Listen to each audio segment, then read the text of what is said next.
Sebelumnya perkenalkan, nama saya Abdul Mahrus.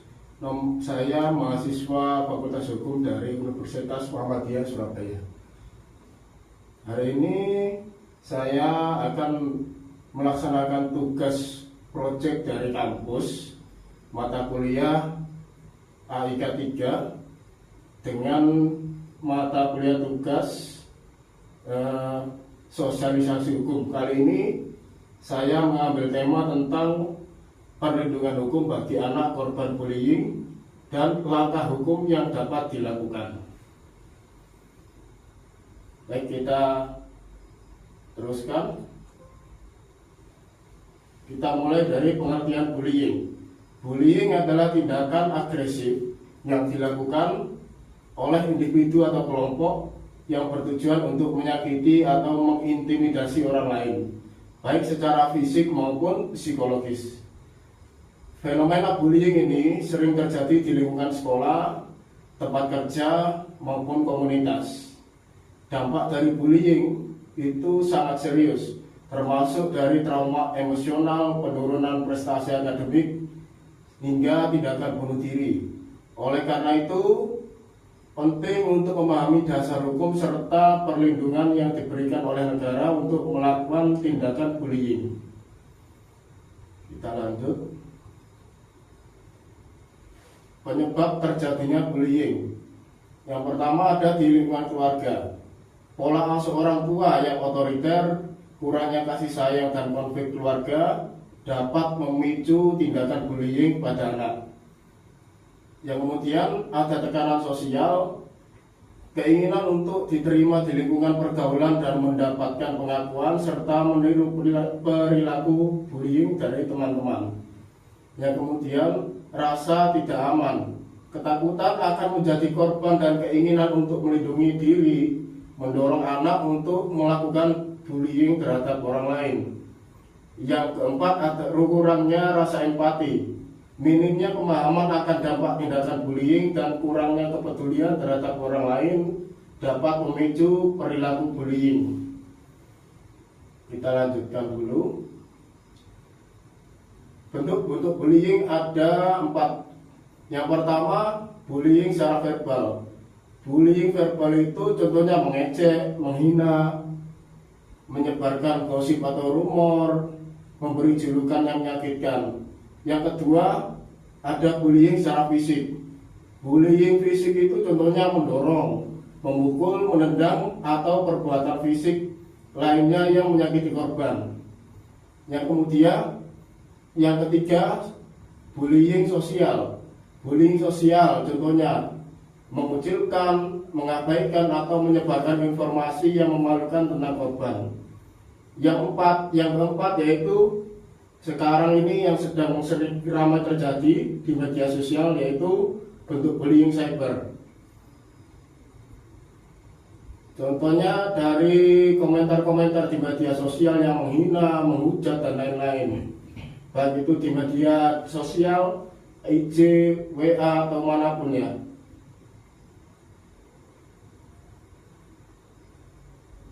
Kemudian dampak bullying bagi korban. Yang pertama, yang pasti trauma psikologis.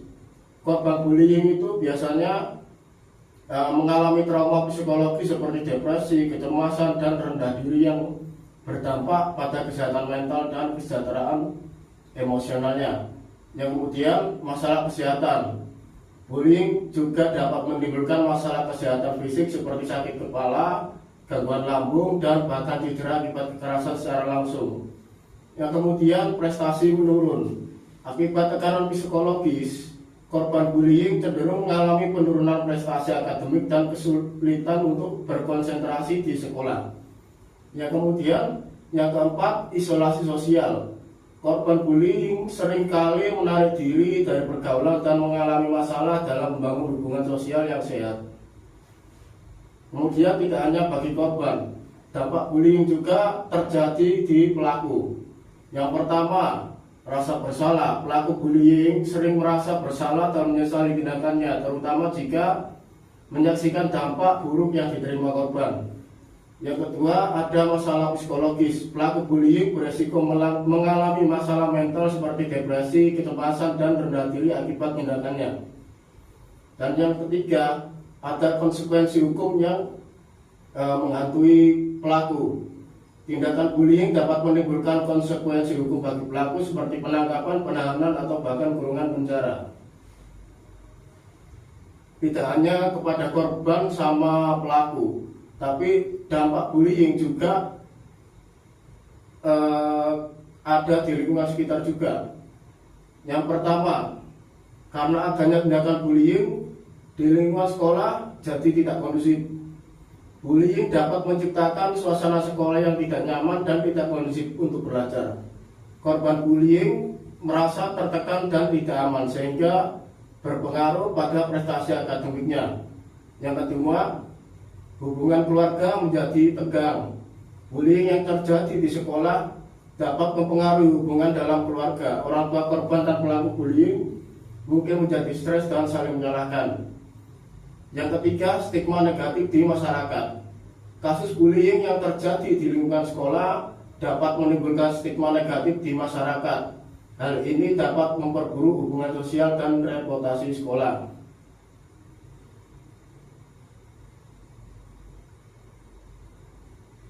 Kemudian, perlindungan hukum bagi anak korban bullying. Di dalam konteks hukum di Indonesia, perlindungan terhadap anak-anak dari segala bentuk kekerasan termasuk tindakan bullying diatur dalam Undang-Undang Nomor 35 Tahun 2014 tentang Perlindungan Anak. Undang-undang ini merupakan perubahan dari Undang-Undang Nomor 23 Tahun 2002 yang memperkuat perlindungan terhadap hak-hak anak di Indonesia. Pasal 76C Undang-Undang Nomor 35 Tahun 2014 menyatakan bahwa setiap orang dilarang menempatkan, membiarkan, melakukan, menyuruh, melakukan, atau turut serta melakukan kekerasan terhadap anak. Dalam hal ini, bullying dikategorikan sebagai salah satu bentuk kekerasan terhadap anak yang harus dihindari dan dihukum.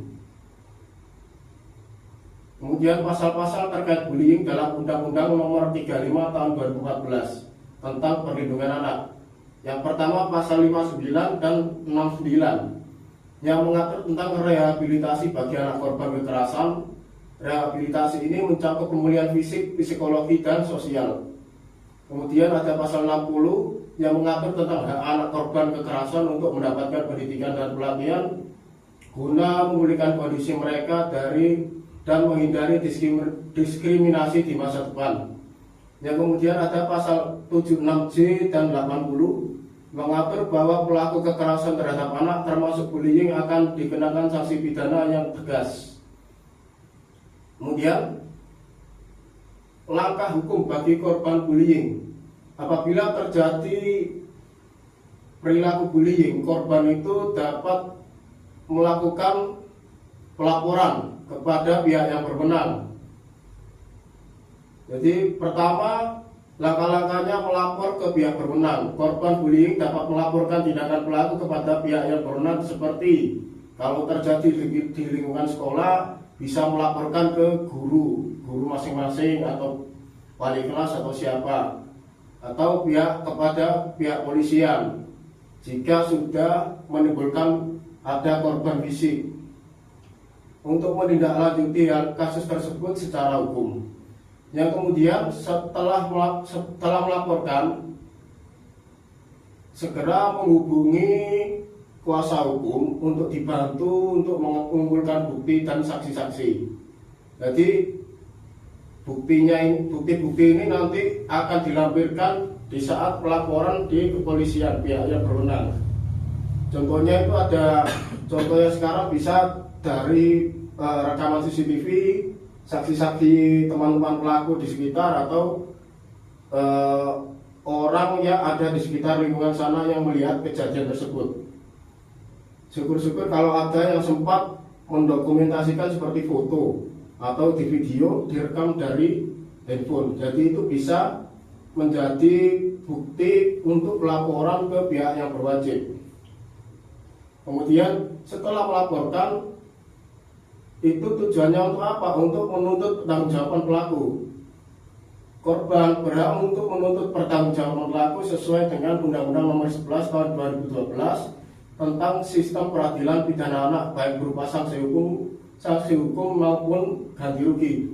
Jadi korban ini tidak hanya tujuannya melaporkan itu tidak hanya untuk memenjarakan pelaku, tapi bisa juga untuk meminta ganti rugi pada saat persidangan nanti. Makanya korban sebisa mungkin pada saat melaporkan itu didampingi sama kuasa hukum supaya tidak tersesat atau dibohongi oleh mafia hukum, seperti itu.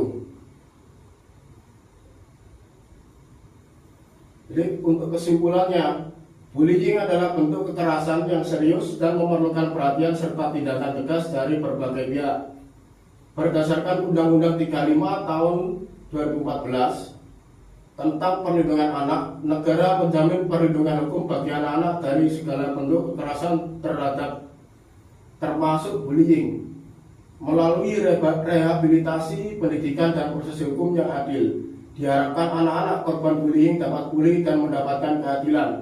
Penting bagi masyarakat, khususnya orang tua dan pendidik, untuk aktif dalam mencegah dan melaporkan kasus bullying demi terciptanya lingkungan yang aman dan kondusif bagi perkembangan anak-anak. Jadi sekian presentasi dari saya. Assalamualaikum warahmatullahi wabarakatuh. Waalaikumsalam warahmatullahi wabarakatuh.